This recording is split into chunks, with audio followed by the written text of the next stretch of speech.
Hi guys, thank you for listening. Today's show is brought to you by Audible. Audible is offering our listeners a free audiobook with a 30-day free trial membership. Just go to audibletrial.com/musicalswithcheese and browse the unmatched selection of audio programs. Download a title free and start listening. It's that easy. Go to audibletrial.com/musicalswithcheese. All right, let's get on to the real show. Hello, I'm Jesse McAnally. And I'm Andrew DeWolf. And welcome to Musicals with Cheese, a podcast where I try to get Andrew to like musical theater. And once again, we're joined by Elisa Hansen, the greatest vampire reviewer I've ever seen ever. I may be the only vampire reviewer. No. Welcome back. Let's just get into it. Elisa, what are we covering this week? Oh, we're covering Love Never Dies. Yikes.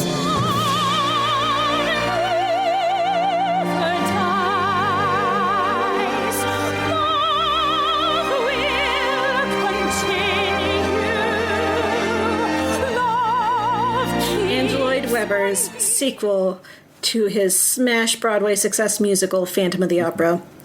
He wrote a sequel to a musical. Based loosely on a book. So, he wrote a musical adaptation of a book that's a sequel to a musical that is based on a book. Yeah, but he had the book written. He hired a guy to write the book so that he could make a musical sequel out of it. Doesn't really count. Yeah. It's not like he found this book and was like, wow, this book is so great. Yeah, he hired a guy. And he told the guy what he wanted in the book. And then the guy wrote a bunch of stuff that Andrew Lloyd Webber didn't like because Frederick Forsyth wasn't a fan of Phantom. And there is nobody who's a fan of Phantom like Andrew Lloyd Webber is a fan of Phantom. Like, Andrew Lloyd Webber is seriously into Phantom. And I get the feeling that when he read this book, he's like, this isn't my Phantom. And either for that reason or other reasons, he put the musical on hold for a really long time. And because it needed work, he needed new ideas. That wasn't doing it for him. And then he was working on writing it, and he had a few songs written for what he thought he wanted it to be. And then there's this funny story of how his cat stepped on a button on his synthesizer and deleted his music for the Phantom sequel. So it's like, even the cat didn't want this to happen. That cat was a hero. The hero we deserved. One of the original songs he wrote for it, before he even had decided what he wanted the story to be, since he didn't love Frederick Forsyth's story, he loved parts of it, but not all of it, was The Heart is Slow to Learn, which, because the musical took so long to come to be, he wound up using that song in a different musical of his baseball musical. And The Heart is Slow to Learn is very similar to the song Love Never Dies, but, they're different songs. It's similar enough where you're like, is that self-plagiarism? He's Andrew Lloyd Webber. Everything's self-plagiarism. Whenever he isn't plagiarizing Pink Floyd or Puccini. Or Puccini. Yeah, exactly. Plagiarism. That's not a real thing. It's inspiration. When you're an artist, it's all inspiration. So yeah, in the book that Frederick Forsyth wrote, he didn't get the Phantom the same way that Andrew Lloyd Webber gets the Phantom, and he also introduced a lot of new characters. There was a priest character, a ragamuffin kid character. The Phantom had an evil assistant, a really evil assistant who was like a worshiper of the god of gold. Then he got the Phantom to be a worshiper, and Andrew Lloyd Webber's like, this is not my Phantom. But he used a lot of those ideas in Love Never Dies by bringing it back more to the original musical and cutting out all those kind of newsboy noir elements. For instance, he replaced the evil assistant with Meg. Well, and MJ. So now Meg is kind of his I feel like that was assistant. the fandom kind of intervening there, because Meg was surprisingly a well-received character from the original musical. Well, see, the thing about the original musical and the fandom is that a lot of the fandom is women, right? And when you're a fan of a musical, as a young lady, you dream about being in the musical. For a lot of people, whether they're talented or not. And looking at a musical like Phantom, it's some very hard pieces of music to perform. You have to be very talented to sing Christine or to sing Carlotta. And especially when you're young, you look at a character like Meg and you think, hey, I could play that part. I could be on Broadway someday. And then maybe you work my way up to being a more talented, better performer. You don't look at Madame Giry and think that because, that's a part for an older woman. So Meg got really popular with the young fan base because it was an achievable role. It's the self-insert. They could see themselves in her. I don't know. Exactly. I'd want to play Madame Giry. Yeah, me too. Now that I'm old, I'll play Madame Giry. But, when I was 12... I want to play the guy hanging from the rafters. You want to play Joseph Bouquet? Well, you ship Bouquet and Phantom, so... That's a doable character for me. Yeah, but I mean, if you were a creator of something like a musical and you're looking at this book and it's like, who are all these new characters? Why don't we just use the characters we have? Okay, I'll replace this person with the person who already exists. They were very logical choices. Of course, Meg's personality had to completely change. Mm-hmm. And her accent. But, you stick the character in the role. Who cares if her personality changes? Yeah, now she's like suddenly obsessed with getting the Phantom's attention and just kind of weird. It's really weird. This whole thing is weird. She became the Phantom fangirls. It is weird how mundane the Phantom becomes in this world where it's like, oh yeah, he's just this guy that we work for. And not like he's not like he didn't murder anybody or anything, right? He's not. That didn't happen. He escapes Paris because, as a murderer, you gotta flee. And he goes to Coney Island where he could be one of the freaks. And he fits in. But he brought along two people that know that he murdered people. Yeah, but they were the ones who helped him escape in the first place, supposedly. Why did they help him escape, though? They didn't even like him in the Madame first Giry liked him a little bit. Enough. I think she wouldn't have helped him, though. Not that much. I don't think that if you ask the question, why did they do this? That's not how they were in the first one. You are ever going to get a satisfying answer. No, I think the satisfying answer is but it's not. It's a standalone. That's what Andrew Lloyd Webber says. It's like a very standalone piece. Yeah, it's not a sequel. He likes to think it could be a standalone, like if you saw it first without having seen Phantom, you wouldn't be confused. But I don't even think that's true. I'm confused and I have seen Phantom. So let's go just a little bit about the behind the scenes of Love Never Dies and talk about just the generals. It is a romantic musical composed by Andrew Lloyd Webber with music by Andrew Lloyd Webber and lyrics by Glenn Slater and a book by Lloyd Webber, Ben Elton, Frederick Forsyth, and Slater. Of course, it's a sequel to Phantom of the Opera, and really, he tried it so many times. Like in London, it played for a little bit, and everyone hated it. There started the fandom turning against the creator in a very George Lucas-style way of love should die and all that, and really... Yeah, that was... But I remember they were, planning bomb threats on the Adelphi Theater back when it was playing there. They grew to, scary levels, that it's kind of screwed up to think about it now. I'm sure that was it was a different time before that was, a real commonplace thing. So it was oh, kids being kids. They became the Phantoms of the Opera. They kind of did, though. The fans were the real Phantom. The fans were dropping chandeliers. Mm-hmm. So after the rather disastrous London production, where they were basically writing new lines after previews and during opening night, it was almost on par with Spider-Man Turn Off the Dark level of trying to put out fires. They closed it and reopened it in Australia. And Andrew Lloyd Webber took the advice given to him by Hal Prince of, that stage looked really ugly. Your songs could be great, but if we ain't got nothing to look at, no one's gonna care. So he went all out and made it as pretty as possible and as crazy looking as possible, and it released in Australia under brand new story directions. And that is the version we all watched. The gothic carnival aesthetic of it, I like it's pretty. That production designer, she did a great job designing that production. It is quite pretty. And I love me a gothic carnival, Mm-hmm. But one of the main changes, between the original London and the Australian is that the original London basically followed the same identical structure of the original Phantom, which was start with a prologue 30 years in the future. Then we go to 20 minutes of setup with, pastiche, and then 45 minutes in, we introduce the Phantom. and it was a mess.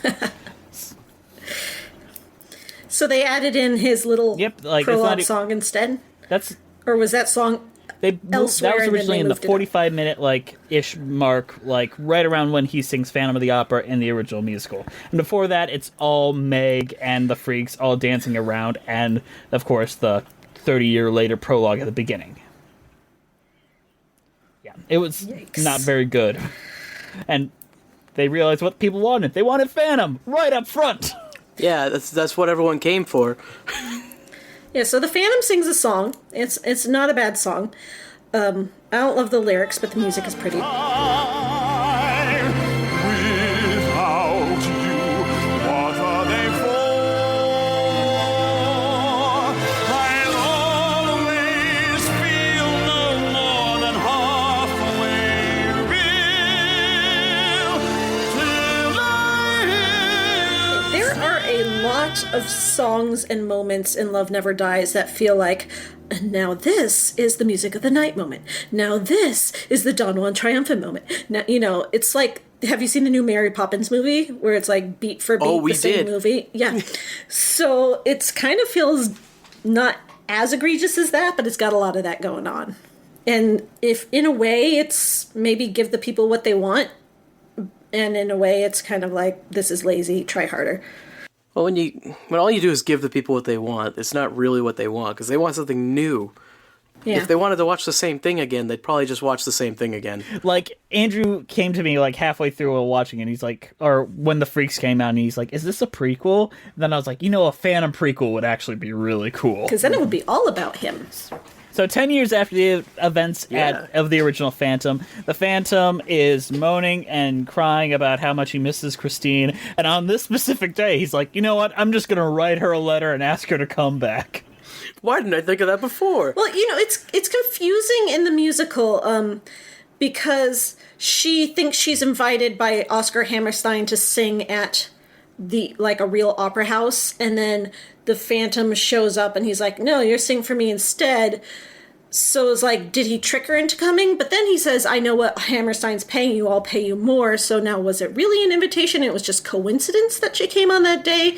They try to play it both ways. And they call him Mr. Y, which is weird. Oh yeah, he's not the Phantom anymore, he's Mr. Y. It's like Mystery, like Edward Nygma. Yeah, Mr. Y doesn't work. If you read it looks like Mr. It works Y. on paper, damn it. Yeah, but we never see What were it you going on to say paper. before I interrupt you, Andrew? I don't know. I thought that he was invited by the Phantom under a different name, basically. Like she was invited in, and she thought it was Yeah, from but someone else. then why did he say, I know what he's paying you, I'll pay you more? If she wasn't really invited by him. Gaslighting, maybe? I know what he's paying because I sent the offer. Oh, so he's still trying to trick her at that point? Yeah, he wanted her to think that he was trying to But don't you think Oscar Hammerstein, one of the most famous musicians at the time, would have seen all this stuff in the news about Christine's coming to sing for Oscar Hammerstein? Don't you think he would have been like, no bitch, she ain't, and said something and done something and she would have figured it out? Maybe she knew it was the Phantom the whole time. Or and she maybe didn't Oscar care. Hammerstein was like, no, let's see how this plays out. I'm interested. He's like, I'm game. Let's see. Who's Christine? I don't know French. Also, Oscar Hammerstein was right in Oklahoma, and She would have been a great Julie Jordan. yeah. It's she's coming to sing at the opera house, and she's an opera singer. But no, she ends up singing at a Coney Island sideshow. That makes sense. But then we go into a 45-minute segment about the Coney Island sideshow, where Meg sings about... Yes, so the Phantom owns this Coney Island sideshow, which is different from the book. In the book, he started off in Coney Island dressed as a clown so he could wear a rubber clown mask and, not have anyone look at him twice. And that was very liberating for him. That would have been cool. And then he spent his time building roller coasters because he's a genius. So he built all these really technologically advanced roller coasters and became a millionaire, which back then was a lot of money. And then he goes into Manhattan, becomes this impresario in a skyscraper, and he's no longer doing Coney Island. He's left that life behind. He's this Manhattanite CEO now. And he decides he wants to build an opera house. So he builds this opera house, and he brings Christine over to sing at this opera house he built. And there's no Coney Island she goes to Coney Island for like a day just to see it in the book, but that's about it. But in the Love Never Dies musical, they were trying to work with that, and they're like, no, this isn't like stagey enough. It's not spectacular enough. What if he stayed in Coney Island and just stayed there? Then we can do really fun things with the staging. So that's what they went for. And now the Phantom writes like vaudeville numbers instead of Don Juan Triumphant, and that's how he spends his time. I'd be surprised if he was okay with that. Yeah, it's like the music that he supposedly writes that Meg sings. I was like, no way the fan wrote that. Like, he would not bring himself to write that. He's going to lower himself to that. Isn't it funny imagining him like bathing beauty on the beach? He's sitting over his organ with his green quill pen and his little hat. He's looking at a picture of Christine. Bathing beauty. And then she takes off one bathing suit, and there's another one underneath. Stripes. Yes. Stripes. Yes. Dots. Checks. Alrighty. So Meg hears from her mother that Christine Daae is coming into town, and she's like, "Oh, that's nice. I'd like to see Christine again." Yeah, because Meg's the star of the show now. Yeah, and Madame Giry is like the manager now, so she's in the manager role. Meg's the star of the show. And desperately wants the Phantom to pay attention to her. She's just like, please pay attention to me. Yeah, and these two just forgot that one time where the Phantom like hung someone from the rafters. You know, I think they were cool with it. I think they were on board. Yeah, they're just like, whatever. That was sweet when he did that. That was sick. Like, he may be a serial killer, but he's our serial killer. It's like, whatever. We like it. It's like a cult. You know, it's like the Phantom cult. Yeah, it's like when a musical becomes so big that the fandom gets so involved that you can't divorce yourself from that mentality of thinking someone is so awesome, even though the reason we thought he was awesome in the first place was because he was flawed, that now he has no flaws and now everybody just loves him. Like, this should have been like a new Nightmare kind of thing where the Phantom becomes real.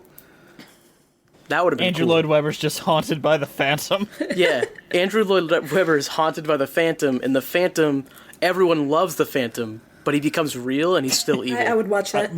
I want to make this now. So, Christine and Raoul and their new son, well, not new son, their 10-year-old son, Gustav, disembark, and I find it interesting that Christine is kind of in the Phantom role of this musical, meaning that she's introduced around 25 minutes into the musical, and she is this mysterious, like, character that everyone's kind of obsessed with. Yeah, she gets no lines, like everyone else is talking at her and for her, and she doesn't even get to talk for however long. And Raoul is introduced as the biggest dick in dictum. Why? He's like nothing like the character in the first one at all. He's just a total asshole now. Yeah, in the first one he was, heroic, a bit misguided, a bit selfish, but he meant well, and he was in love. And this time he's a gambler who's lost all his money, so now he's really bitter and angry all the time and just a dick to his wife and kid. But we don't know why. What drove him to that? If I had to guess, I would say it's because his wife is into the Phantom and never truly loved him and he's bitter about that. But they never say that. They never go there. I think the Phantom goes there once or twice. Or because... Maybe it's because his dick don't work and... and the kid's not his. Well, I always viewed it as, like, the college jock who seems so cool, like, when you're a teenager, is actually kind of an asshole when you're with him in the end, because he's just, like, got all this pent-up, like, aggression and, like, doesn't... Yeah, but where does it come from? What's the underlying psychological issue? What's his damage? God, tell us what his damage is. His damage is not knowing why his wife loves him, apparently. So it's not that he thinks she doesn't love him and that's why he's bitter? It's that she loves him, but he doesn't think he deserves it. He's like trying to push her away and she won't go away and he just gets angrier and angrier because he's trying to get rid of her. But why does he want to do that in the first place? I don't know. There's a big question mark for why Raoul is this way that doesn't get explained in the musical. It's very frustrating. And character assassination, like... I like him a Raoul. lot in this Poor musical. Raoul. I like him better than in the first one. He doesn't really have much of a character in the first one. In this one, he at least is a terrible person, and I always kind of relate to the terrible person, which is kind of why I like the Phantom so much in the first one. And in this one, it's like reflective. I'm like, why am I so bad? And I'm like, okay, that's something. Well, you remember you asked me about fanfic last time? There is so much fanfic out there where Raoul turns into a drunken asshole and is a jerk, and so Christine goes back to the Phantom because the Phantom looks nice in comparison. And I don't know if that's just some kind of logical thing that fanfic authors all think of on their own, or if Andrew Lloyd Webber had, like, read some of this fanfic. Because Raoul is not like this in the book, in Phantom of Manhattan. He's not like this at all. He's really nice in that.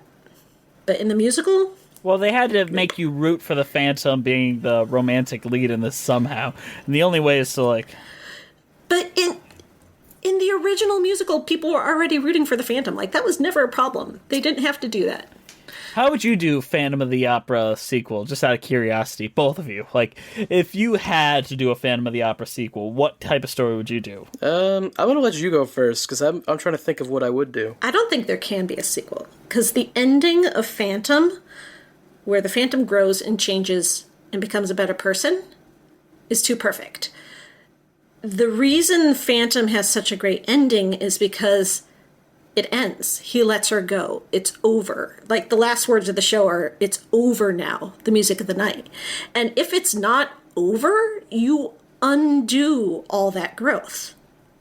And Love Never Dies undoes it in really bad ways, but, like, anything that you could have done would undo that and make the first musical meaningless and strip it of all its power. So putting a sequel for it that has to do with the Phantom and Christine's relationship is impossible. Like, maybe you could do a sequel that had nothing to do with them, but then is it really a Phantom mine musical? would be with, like, him developing Coney Island, because I like that idea. I'm like, okay, if the Phantom did survive past that, I'm pretty sure he wouldn't just sit around waiting to die. So he might go to America and develop this, and maybe he'll discover, like, hey, maybe me and this fella are into each other. A freak like me needs company, Jess. Exactly. He gets a new love Yes. interest that's not Christine. Like, I could accept that. I wouldn't like it. I would not like it at all, but I would believe it.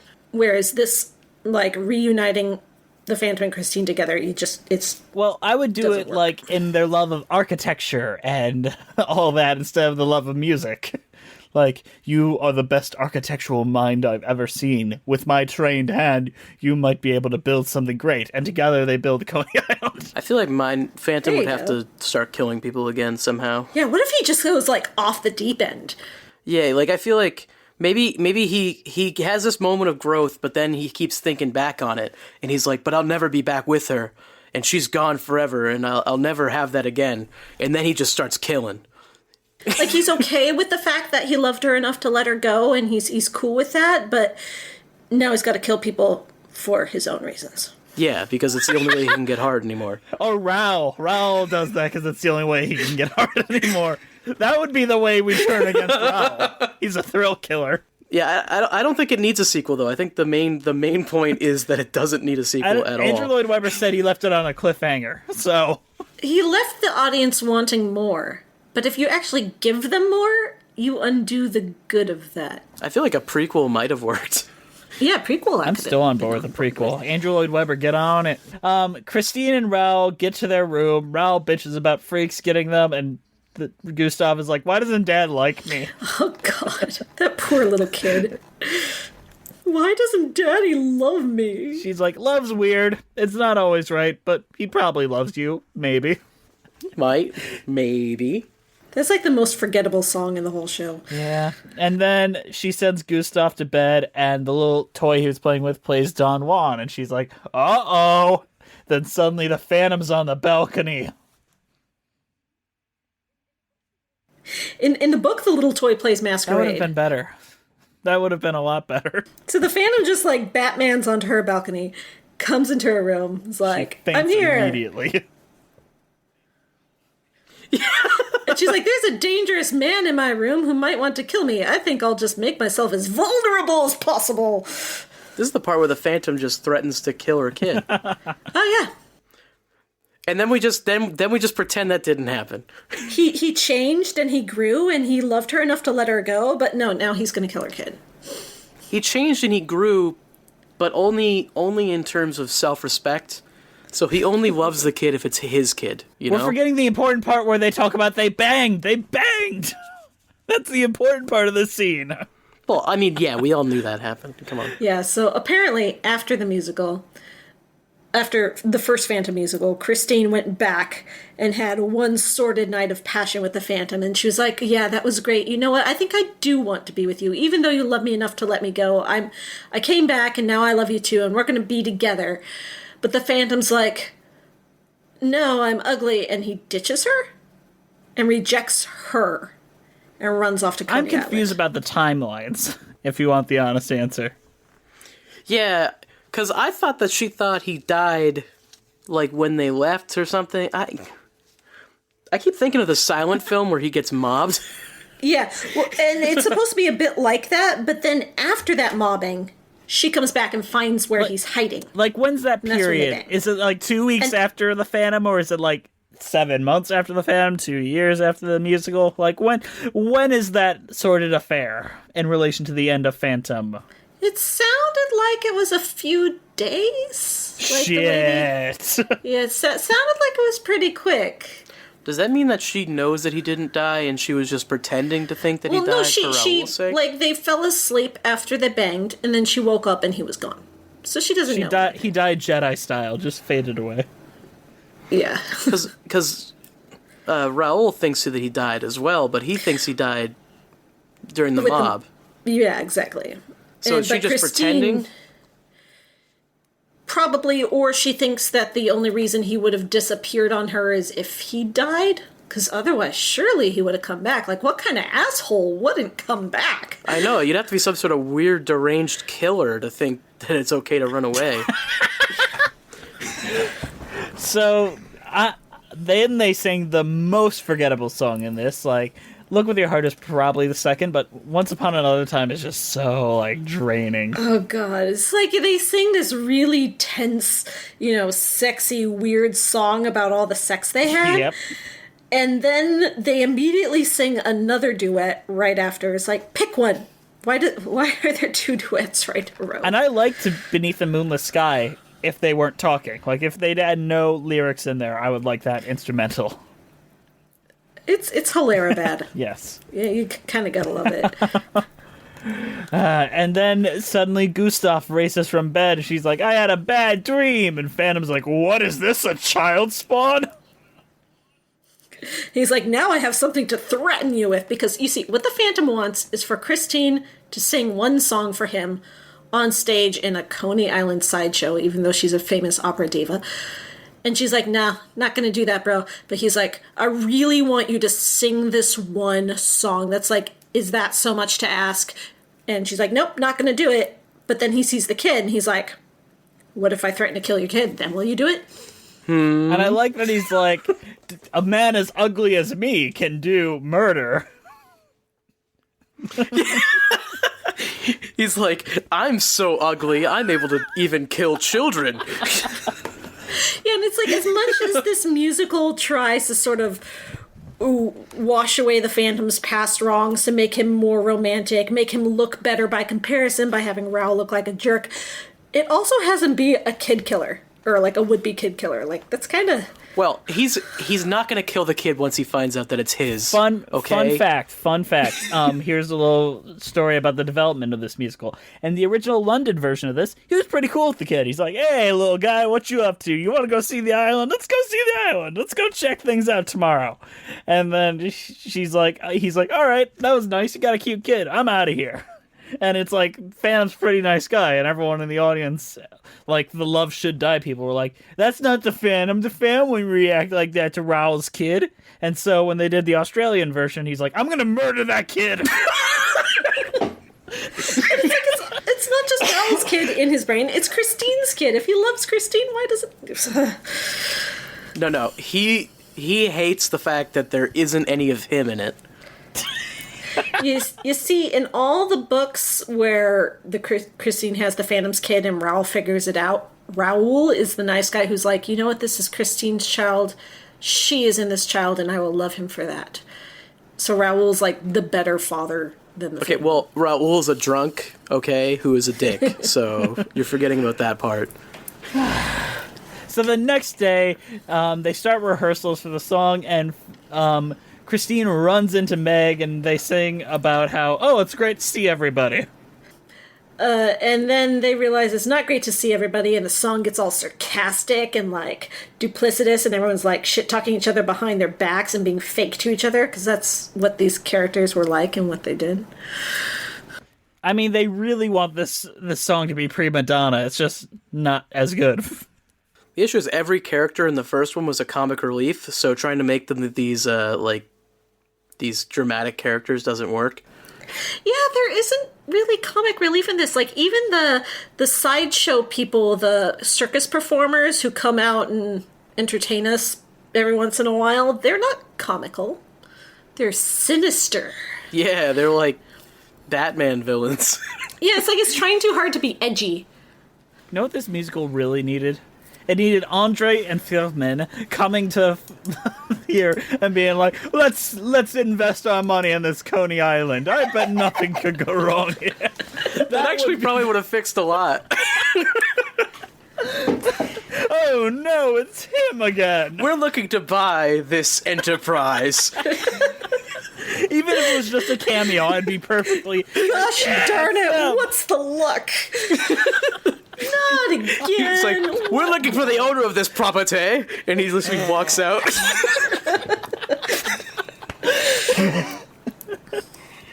Oh, I wish that happened. Nope. Oh, man. Not so lucky. Okay, so suddenly Christine's like, oh, we were too busy singing. I don't know where my child went. You know, as someone who has a small child, that happens. The Phantom's like, I'm going to show you things, little boy. Come with me. Well, it sounds like you're going to show him the bottom of a lake from the way you're talking, Phantom. Because Come we on, set up kid. that he doesn't know how to swim.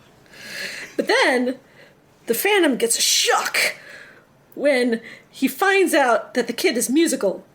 Oh And, my god, you know, the kid knows how to play piano, therefore, he's my kid.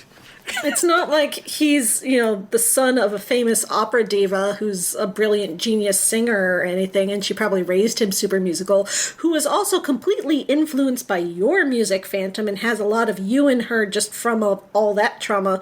You know, it couldn't have come from there. Let's not forget the grandson of, like, one of the best, like, violinists in the world, apparently. No, it's all you, Phantom. It's not just that the kid's musical, it's that his music is dark and edgy. And he's got like an emo streak, and the Phantom's like, I too have an emo streak. Yeah, he starts playing My Chemical Romance on the piano. If you love me, let me die. So the Phantom starts asking him questions, while the electric guitars just like riff out. And he's like, so kid, do you think like I think? Are you as edgy and dark as I am? And the kid's like, yeah, I'm pretty edgy and dark. The Phantom's like, you must be my child. I'm really cool. Like, I smoke with cigarettes. I thought there was going to be like a counter twist where it actually turns out it is Raoul's kid, and then the Phantom like loses it. Oh man, I would have liked that. That would have been good. That would have been an interesting twist. Like, so then you have the twist that everyone saw coming, and then you have a counter twist that's like, there's the real twist. It was Piangi's kid. Christine got Like, around. when did that happen? Oh my. He starts talking with an Italian accent. This kid really likes spaghetti. He must be Piangi's child. Okay, so the Phantom decides, let's freak this kid out, take off my mask, and let him see the real me. What a great idea. Then the kid screams, because he's scared. And then the Phantom's like, it's horrible. He can never, like me. Everything is ruined. Everything is awful. It's like, well, had maybe warned him first, talked to him about it. Yeah, that's what I was. That's like you just take it off, like right face to face with the kid, rips it off. Like, of course he's gonna react like that. You gotta be like, hey, I just want to let you know I'm kind of disfigured. It's not gonna be pretty.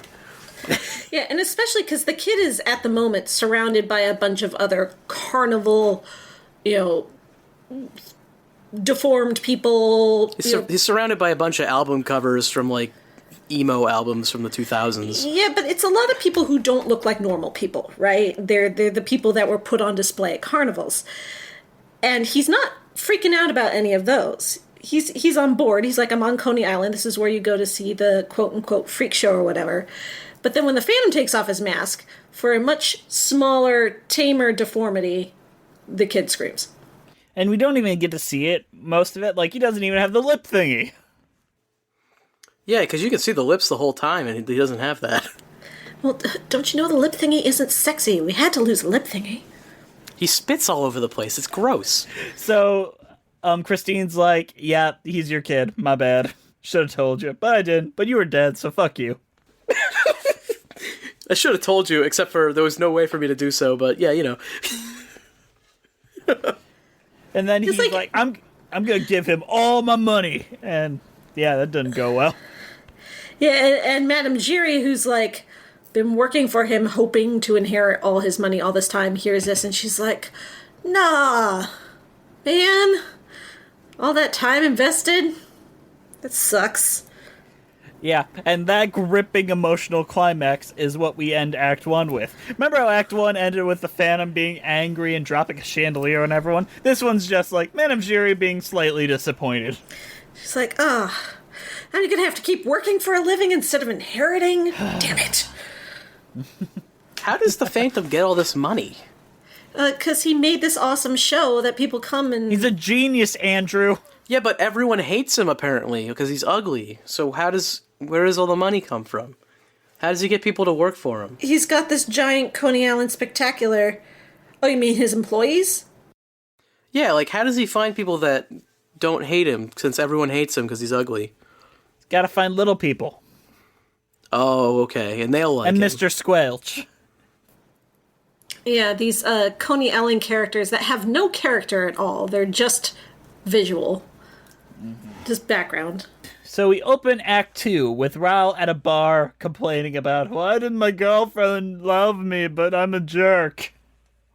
See, that song would have been so much better if he was like, why am I a jerk? And then maybe thought about it and maybe speculated on it to give the audience some idea. But like the fact that he's got so much self-awareness about being a jerk and thinking she shouldn't love him makes his character that much more confusing. Like, at least don't make him self-aware. He's like not even complaining. He's like upset that everything is good. It's like, oh my goodness, my wife loves me so much. That's so bad. I gotta drink some more. He's so self-sabotaging, which is a thing. But why? What's his damage? Where does it come from? He never says, I don't think she loves me enough and therefore I'm bitter. That never gets mentioned, so I don't get it. I think it just doesn't make sense Would this song work better if he was still hella nice Raoul, but still didn't understand why Christine loved him? Yeah, it's like, what does he have to be insecure about in that case? Or like, from the original version of Raoul, what is there to be insecure about? That he doesn't know how to play music, and he just keeps trying to play piano, and it sounds like garbage. Yeah, if he has like a inadequacy complex because he thinks the Phantom is so sexy and awesome and he doesn't think he could ever measure up to Christine's ex, that would be interesting. That would have at least been something. Yeah. I just still think it's weird that the Phantom is her ex. The Phantom is her baby daddy. Mm-hmm. Like, so, because in the first one, she thought of the Phantom as like her father. So it's really weird. But he was, like, also seducing her, Like, I don't think she really thought of him... Like, I don't think she thought he was her father. Like, reincarnated or anything. I think he was just paternal. It's weird. It's still weird, I think. But then Meg walks in and is like, I want coffee from this bar. I just took a swim in the ocean where everyone kills themselves. Yeah, the thought of swimming in that Brooklyn water makes me so grossed out nowadays. I'm sure back then it was much less polluted, but... Kramer takes swims in there all the time, though. But just the idea of swimming with all those corpses in the bottom of the sea, like, I want to go find them, see if they have anything in their wallets. And then she sees Rel, and they have, like, yet another reunion. Mm-hmm. He's like, oh, I'm getting drunk. She's like, yeah, you look pretty bad. Yeah, I don't know. I don't know why Meg is even in this one. To kill Gustav. To kill Gustav? And Christine. Well, Meg and Madame Giry are the only one that have stakes in this that are interesting at all. So, like, Meg and Madame Giry want something from the Phantom. They want his attention, they want his money, they want him to support them, they're reliant on him. And they fear they're going to lose it because he's obsessed with his ex and he might throw them away in favor of her. Those are stakes. That's interesting. The stakes between the Phantom and Christine and Raoul are so meaningless that they make Meg's story look interesting by comparison. Yep. I mean, there were stakes when the Phantom was going to kill her child, but they kind of got rid of that really quickly. Yeah, but, like, why was he doing it? Because he wanted her to sing one song. Like, what kind of reason is that? Like, when you think of, like, a character want, like a character's goal, my goal is to get Christine to sing one song. That's not high stakes. That's not interesting. That's not... The Phantom doesn't even do anything in this whole fucking musical. Like, what does he even do? He just, like, struts around, looking awesome. He's like, I'm here and everyone likes me, right? It's like, I'm the Phantom. You came to the Phantom show. Here I am. Bask in my glory. He doesn't... Excuse me, he doesn't do anything similar to what the Phantom does in the first one. In the first one, the Phantom is the one causing the stakes, and they tried to mimic that with him threatening the kid, but that gets washed away so quickly that it's a non-starter. Like, so Raoul starts insulting the Phantom, and then he pops up from behind the bar. Yeah, I guess he has secret tunnels here, too. Fair. Well, you know, he built all of Coney Island to... Why was the Phantom there? To mess with Raoul.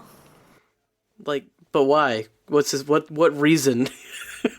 I mean, I know the reason, but it would have made sense a different way. They put him there so he knows where Madame Giry's going to take Gustav in the last scene. Oh. Well, yeah, I mean, the reason Meg comes into that scene at all is to establish that she goes down there and swims on the pier, so that way when the pier scene happens at the end, it's not out of nowhere. Yeah. So then they start betting on Christine like she's an object.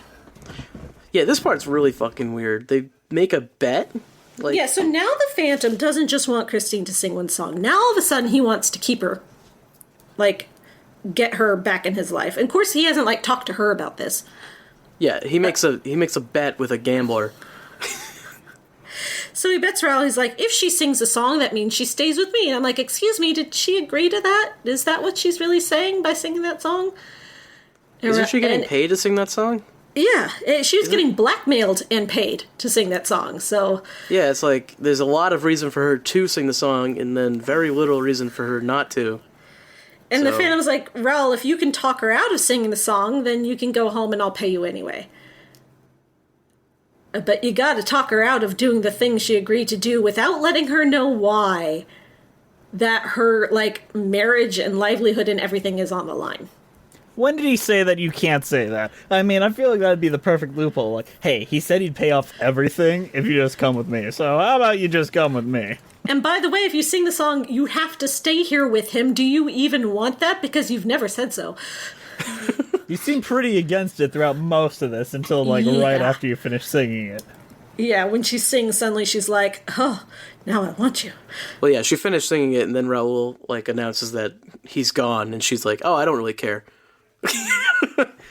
I mean, like, it would make sense if it was like Susan Kay's novel where everything the Phantom sings or music-wise just makes them horny.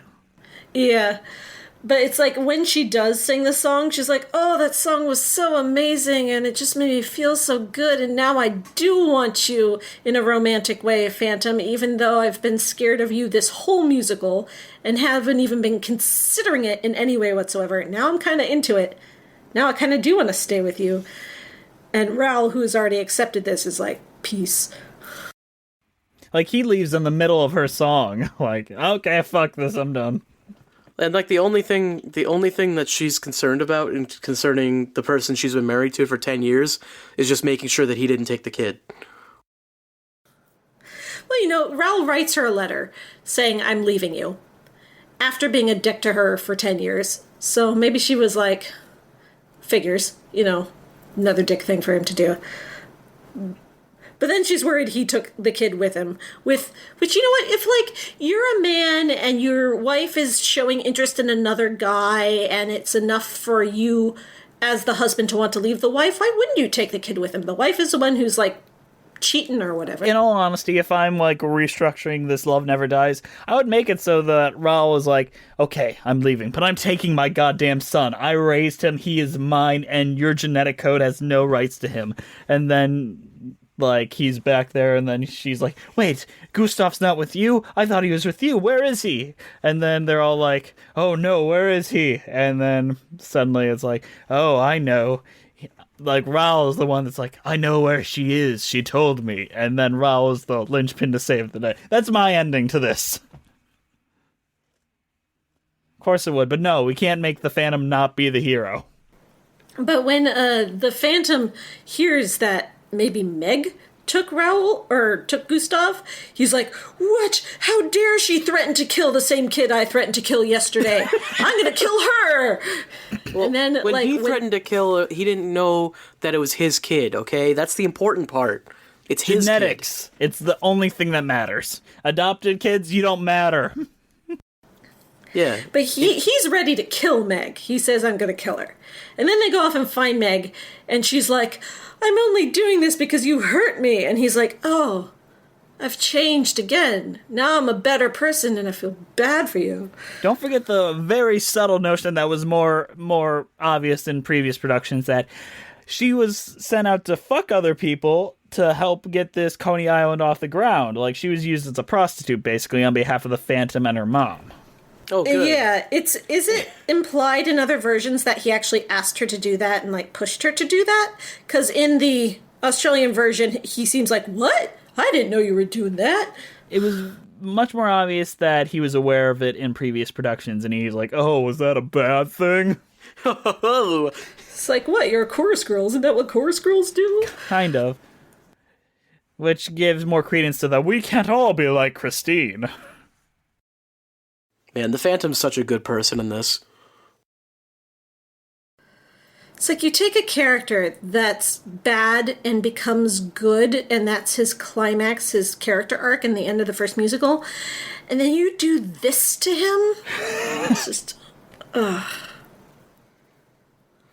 I'm just upset he didn't kill anybody for the whole show. I'd give him credit for killing Christine. He killed Christine, basically. Yeah, If he pretty much did. Love dies. Love dies right there on the pier, in his arms. You know, maybe if you had never written the letter and left her the fuck alone, she'd still be alive. Do you think that if Meg gave him the gun, he was going to shoot her? Shoot Meg? Yeah. No. Because he does the whole thing like, I'll kill her. And then as soon as he gets there, he's like Mr. Softy all of a sudden because, Andrew Lloyd Webber wants to make him look good. I don't want the Phantom to look good. I want him to be violent murderer man. Well, he was. He was all that. And then that ended, and now it's done. And it should have been left that way. Yeah, this is just, it's not interesting at all. So then Christine takes 17 minutes to die. Yeah. Well, she wasn't bleeding or anything, so, Like, they couldn't even do some, like, stage blood or something. No effects. That would not be pretty. We need her to look beautiful as she dies, Satine style. Also, I guess Raoul knew where they were. You see, he just shows up. In the London production, he's just gone after he writes that letter. Like, he literally just left. and doesn't show back up until bows. He's like, maybe I should show up for her dying. All right. Well, it's the moment where Christine explains to him that that Gustav is the Phantom's kid, and he's like, fuck that, that's too much shit for me to handle, I'm out of here. Then Raoul brings him back like, no, this is what's gotta happen. Gustav is given a choice. Do you want to go with Raoul or do you want to go with the Phantom? And even though the Phantom freaked him out so much that he screamed, and the Phantom was like, oh, he hates me, he'll never love me. Gustav's like, no, I'll go with the Phantom. He seems cool. Why? I mean, if someone has raised you for 10 years, they basically are your real father. Like, and it's not like Gustav was like, ugh, I hate my dad because he's such a drunken jerk. Gustav was still like, play with me, Daddy, I love you so much, why don't you love me? So why would he leave him? I feel so bad for Raoul. Yeah, Raoul loses his wife and his kid. Yeah, he loses his wife and his kid basically to the same person, and it's the person that he almost got killed by 10 years ago. Does everyone forget that? Like, he was gonna die? Well, in my headcanon, and the Jess's version of Love Never Dies 2, Phantom of the Opera 3, it's Raoul and the Phantom raising Gustav together in, like, a Three's Company situation. Yeah. That would be amusing. The Phantom has Raoul in a lasso at all times, just to make sure he doesn't go anywhere. It'd be like 2.5 Men. 2.5 Masks. The Phantom sings Love Never Dies at Gustav's face, which was actually based on an improvised thing that Ramin Karimloo did, I think, in his final performance as the Phantom in Love Never Dies back in London, and it became part of the script because Andrew Lloyd Webber liked it so much. Theater is a living organism. It truly is. And then you sit there wondering, what the fuck did I just watch? And then you go join Raoul at the bar and drink yourself to death. Why did Christine have to die? Like, why kill her off? Because the 2004 movie has her tombstone in it, and they were obviously setting that up. I was kind of hoping they were going to kill the Phantom, but they didn't. I was really hoping they'd kill the kid, and then we'd be back in the situation we had before. They're like, well, it's got to be dramatic. It's got to be, like, epic. Someone's got to die. It just wanted to be Moulin Rouge, that's all. Yeah, Andrew Lloyd Webber, in between making the first Phantom and watching Moulin Rouge, he's like, I want that moment. Kill the Phantom.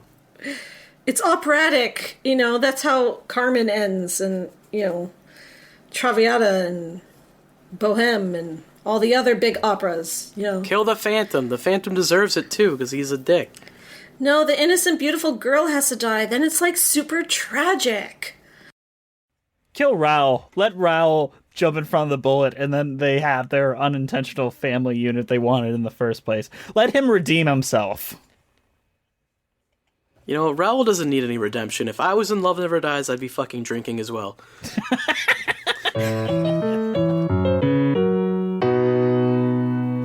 Hi guys, sorry to interrupt you in the middle of the show, but we've got a shill at you. Today's show is brought to you by Audible. Audible is offering our listeners a free audiobook with a 30-day free trial membership. Just go to audibletrial.com/musicalswithcheese and browse the unmatched selection of audio programs.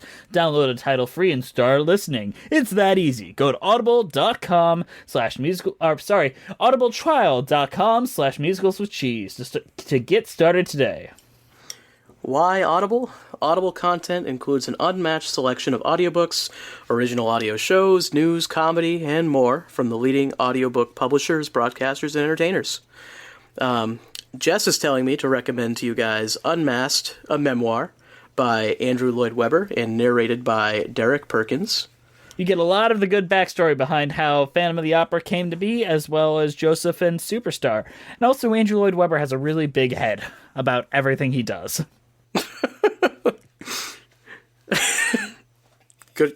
Good touch, Jess. To get your free audiobook today, go to audibletrial.com/musicalswithcheese. That's audibletrial.com/musicalswithcheese. Thank you. All right, back to the show, you guys.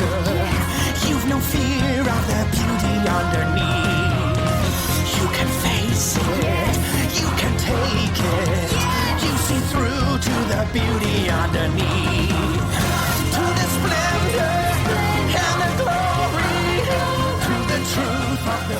about the music a bit, because we kind of touched upon it a little bit, but we didn't really talk about it. That's because you told us to wait because we were talking about it after the commercial break. Quiet. Don't let them know. Don't let them know there's a structure to all this. It's structured. There's a structure to it. So, Till I Hear You Sing is arguably the only listenable song in this entire show. Agree or disagree? I like the Beauty Underneath, the original version. I like the songs where it's just shamelessly you're gonna rock out to some Phantom of the Opera, bring in the electric guitars, bring in the 80s synth, go whole hog. And I think the boy soprano is really good. It's fair, but I keep getting, like, the yeses creep me out too much. Like, ugh, why? Yes. Yes! Because, he's like a little baby Phantom, so he's got to be sexy even at Baby 10 years old. It's uncomfortable. It is not a fun listen to for me because of especially the new version of Beauty Underneath. Oh, yeah. No, Let's talk about that. That's not the one I'm talking about. I really liked Bathing Beauty. I think that was one of the best songs. Bathing beauty on the beach. Bathing beauty, say hello. What a cutie. What I mean, Is that because she took her clothes off? No, he just really likes dots and checks. Dots and checks. It's hard to shit on Bathing Beauty because it is a pastiche, like anything from the first Phantom, like the Mozart. But see, the pastiches in the first Phantom were about opera. In a musical called Phantom of the Opera, about people who worked at an opera house, it was very tonally appropriate. To take a totally different tone and make it very crass vaudeville is not going to make people happy when what they loved about that first musical was its aesthetic. Like, it's a totally different aesthetic. They should have called it Phantom of the Vaudeville, and then it would have worked. Yeah, but if you're a fan of the original, you're into that like grandiose, highbrow, wannabe aesthetic, and you're not going to like this trashy trash. It's not going to make anyone happy. Can we also talk about how Love Never Dies is just a terrible title for both a song and the show itself? Especially in a show where it does die. I think The Beauty Underneath is a much better title. Well, Love Never Dies was the tagline for Bram Stoker's Dracula, the 1992 film, wherein Dracula and Mina get very romantic in a very Phantom Christine kind of relationship. Mm-hmm. And it was very popular with some people and hated by other people, but, it did that whole we're going to romance up something dark and gothic thing. And I don't know if it's coincidence or if Andrew Lloyd Webber was like, yes, that is my title. Or maybe both. They could have called it Bathing Beauty. That would have been pretty cool. Perhaps she won't go on, perhaps she'll lose her, perhaps her voice won't sing, and she will fail him now. And please, my son, and I will get what she deserves.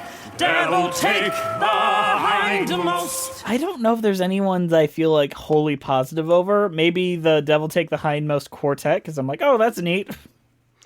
I actually really dislike that song. It's catchy, though. It sticks in my head. Like, after the last time I watched the DVD, that was the one that kept coming back into my head, Devil Take the Hindmost, for some reason. And, if Andrew Lloyd Webber is known for anything, it's writing catchy songs that stick in your head, and a lot of songs in this are not. Like, Till I Hear You Sing never sticks in my head. I know it's arguably decent, but it's not memorable to me. Fair. I mean, it's no Music of the Night where you're just like, da-da-da-da-da-da-da-da-da. What about that one song with the circus freaks? Coney Island Waltz. Yeah. I don't remember how that goes. Coney Island, blah, blah, blah, blah, blah. You see, in the original London production, that was all instrumental, and it was the overture. And then they were like, okay, we need to actually put plot forward, so they added lyrics to it. I kissed you, I've caressed you. and the world around us ran away. We said things In in the dark, What about Beneath a Moonless Sky, you guys? Ba-da-da-da-da, ba-da-da-da-da-da. I remember it because they also put it in the Phantom of the Opera 2004 movie, briefly. It is... Actually, not briefly. It's used like 3 times in that movie. Well, I think, when Andrew Lloyd Webber writes a piece of music that he's like, yes, this is a good piece of music. I'm going to use this. He uses it. Well, I mean, you don't want to waste it. Use it one time. It's wasted. Well, I have an unfair summation of Andrew Lloyd Webber that I made many years ago that I kind of agree with, but was a little harsh about back in the olden days. But I say, for every musical, he writes 5 songs and repeats them over and over until we don't notice it's only 5 songs. Yep. Because count how many times Music of the Night is played just as a new song in Phantom. Phantom's good, but it isn't not guilty of that. They kind of pick a few catchy melodies, like one for each character, and then they have it kind of keep going. Yeah, it's like a leitmotif. Yes, but it's not like in Les Mis, the leitmotifs in that are very intentionally used. Javert has his, and Valjean has the Who Am I, and da-da-da-da-da. Where this one, it's like, hey, fucking someone's singing, put all I ask of you there, I guess. Yeah, it's not as thought out. Yeah. It's like, we need to fill this musical gap. I'm gonna write this really intense violin piece, and then Christine's suddenly at the gravestone. Well, it's like when Meg reprises Bathing Beauty, but she does it like really upset and angsty and horrible, and that's the only thing that justifies this trashy song being in there in the first place. But why did it have to be that song? Yeah, it would have even been better with the melody she sings at the bar to Raoul. Like, that's a much better melody. That almost works as a song. I feel like the whole circus setting of this just doesn't make sense. Now that I'm thinking about it. Why would the Phantom, who was obsessed with opera, want to live in a circus? It's not a step up.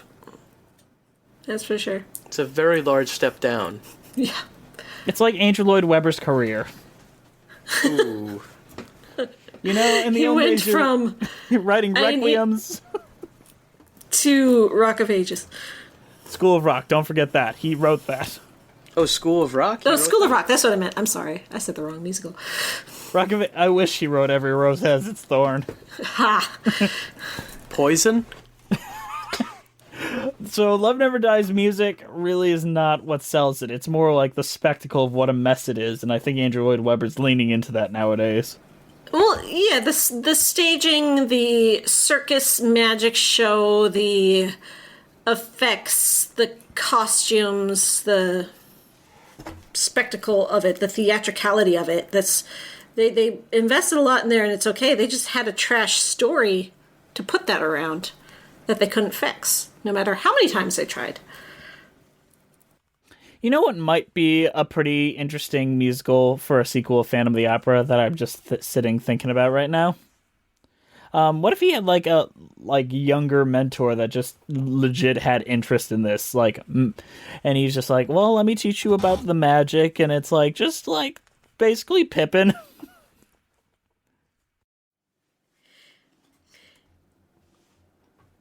There was a sequel to the Robert Englund movie where after he gave up on Christine, he goes after he becomes like a ballet teacher or something, and that's very similar to the David Stoller musical too. It's like, okay, now I'm done with opera, I'm going to focus on a dancer. So it's like, now we're not singing, now we're dancing, and it's like the same story over again, where you do something slightly different this time. It would have been neat if they had a ballet. Would have been interesting. There is Phantom of the Opera on Ice. That's interesting. It's a little boring, but overall I like it. There is the all-female Japanese adaptation of Susan Kay's Phantom. I feel like if Tim Burton made a Phantom of the Opera, it would be Love Never Dies. Oh gosh, yes. Yes. This is very Tim Burtonified, the musical.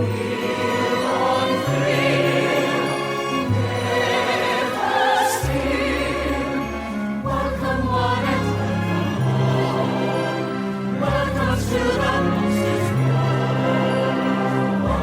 On that note, overall, what are our thoughts on Love Never Dies and our cheese rating? Sucks. Elisa, you go first. It's got to be like a Limburger or something really stinky, because it stinks. Because it stinks. Oh, boy. Stinky cheese. I think you gotta take the fancy cheese that you get for the first one, and then make it bad. So, like, it's... Let it sit out in the sun for 6 days? Yeah, exactly like that. I'm gonna go with Nut Rebel. Jess, what is that, please? Yes, tell us, what is this? Is an organic seasonal cheese from Casabelton, processed only from the purest hay milk of a cow, fed on dry hay herbs. It's dry, it's boring, and it's only got 50% fat content. But it thinks it's pure and fancy. Yes, exactly. It thinks it's so cool, but really it's just fucking nuts, and they're trying to pass it off as cheese. It's not cheese, it's nuts. That's an appropriate cheese. Just like how Raoul doesn't have any nuts. He's a nut rebel. All right. So would anyone actually recommend watching this? Yes. 'Cause I would not. I would. If you, like, for a drinking game? Maybe. I mean, like, if someone's genuinely likes the first one and, like, wants more, would you recommend this? No. I would say if you're curious and you're like, want to witness the horror and suffer with me, sure, but you're not going to like it. And yet I know so many diehard fandom fans that are like, I kind of like it. Guilty pleasure. I'm kind of into it. So there's something there. I think they just like seeing the Phantom and Christine. Yeah. Maybe. I'm going to recommend wholeheartedly against it. I thought it was pretty bad. Some of it is... I have a lot of fun when I watch You have it, this though. podcast where you're trying to convince him to like musicals, and you show him Love Never Dies. Yeah, Jess, what is this? You can't appreciate the good stuff if you don't see some of the trash. Oh, so profound. I think the issue is that we wanted to talk about the first one, and then there's the sequel, so... Can't just ignore the sequel. Guys, don't watch the squeakquel. It's not as good. I say watch it, it's fun. Don't watch it like... Like, hate watch it? Yes, hate watch it. Like, I watch Rent more like once a year. I hate watch that show, that musical. I hate watch this like a little less, but I enjoy it when I do. See, this is the kind of musical that I would want to inflict upon people so they could suffer with me. So I would make people watch it. Just be like, yeah, isn't that awful? Yeah, all right, we're agreeing here. In the same way of the Star Wars holiday special, it's like, you don't believe this exists, but just wait. You don't know nothing yet. And, you know, considering that I make my living as an internet movie critic, where I often watch bad movies, you know, sometimes good ones, but most vampire movies are pretty terrible. It's kind of in my wheelhouse to be like, okay, we're going to subject ourselves to a thing now, and then we're going to talk about it. That's just what we do. I like bad movies a lot. This I don't like, because this is like the Star Wars prequels, kind of, where it just ruins something that is good. It's offensive. Yeah, it's like, hey, remember that thing that you liked? No. Yeah. Signed, Andrew Lloyd Webber. Remember how great Phantom ended? Well, what if we ruined that? What if we actually? undid Nah. Something else. Does this make you like the original more? By comparison, I guess, but I wouldn't say it's like a direct, like, if you watch this, suddenly the first one's better. Because you did just watch both. Yeah, I just the watched first both time. back to back for the So first after time. having watched Phantom, and then you take a day, and then you come along and you watch Love Never Dies, did your thoughts on Phantom develop at all in light of Love Never Dies? I guess I just kind of appreciate that they didn't fuck it up as badly as they fucked up the sequel. It's like, could have been so much worse. Wow, that could have been much worse. But yeah, it's not like, oh yeah, no, this is, the first one's way better now that I've seen the second one. Well, I guess that's all my thoughts. I think that's all my thoughts on it. Don't watch it. I don't like it. The music's bland and not memorable, in my opinion. Yeah, it's kind of a drag. It's kind of a slog. It's not even, like, amusingly bad for the most part, where you can, like, have fun. You get kind of bored. I can't even really remember anything in it that I was like, oh, that's pretty funny. There's more just stuff that's like, well, that's kind of a little bit confusing, or that's not how I remember that character acting, and shit like that. The first time I saw it, I was in a movie theater because they were, like, broadcasting it on the big screen. And I kept cracking up because it was just so preposterous to me that I was just like, I gotta laugh. You know, I can't even cry at how they're ruining fandom. I kept laughing. I was just like, what? Seriously? Snicker, snicker, giggling. Until finally the person sitting next to me turns and hisses at me, "It is not a comedy." And I'm like, oops, sorry. Was I ruining your movie-going experience? But Phantom kind of was a comedy. Like, there's a lot of comic relief in Phantom. And to have that attitude towards Love Never Dies where, like, it's just not a comedy. And, like, yeah, I was laughing at it, not with it. And it is not a comedy, but I think that's a big problem with it, is that they didn't put comedy in it. Well, they took all the comedic characters and they ruined them. And they could have made more comedic characters. They introduced new characters, but they didn't make them comedic, no. They introduced the new characters, and they don't do anything at all. Nope. They don't have characters. They're just bodies. Yeah, they're just like, oh, there's these weird guys that look like they came from Batman Returns. Here they are. But one of them's named Mr. Squelch. Come on. I guess that's funny. That is fun. Nothing's funnier than hearing the Phantom sincerely screaming, "Mr. Squelch!" But you know what the biggest disappointment is? The logo for this musical is a mask covered in rhinestones, just completely blinged out fantastic. But the Phantom doesn't wear that mask in the show. No, he just kind of wears the same masks as the first one. Like, what a tease, what a bait and switch. Like, if they had gone that route, like that Moulin Rouge, blinged out disco ball mask aesthetic, and just owned it, maybe it could have been enjoyable. The Phantom creates pop. All right, anyone have anything else to say? No, I do not believe I do. How about you guys? There. That sums it up. All right. Thank you guys for listening. Please check us out on iTunes, Spotify, Stitcher at Musicals with Cheese. Keep leaving us reviews. We're about to give you another giveaway soon of $25 Amazon gift cards, so keep leaving them reviews.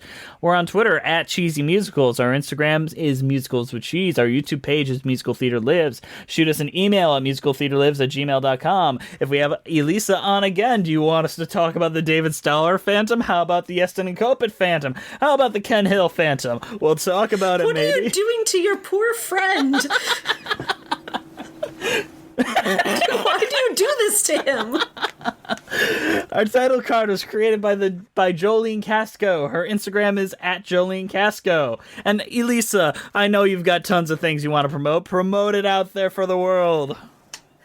My YouTube channel about vampires is called Maven of the Eventide, or you could just search for vampire reviews. I talk about vampires in literature and fiction and pop culture and what they represent and how that develops and why we love them and why we hate them, why they work, why they don't.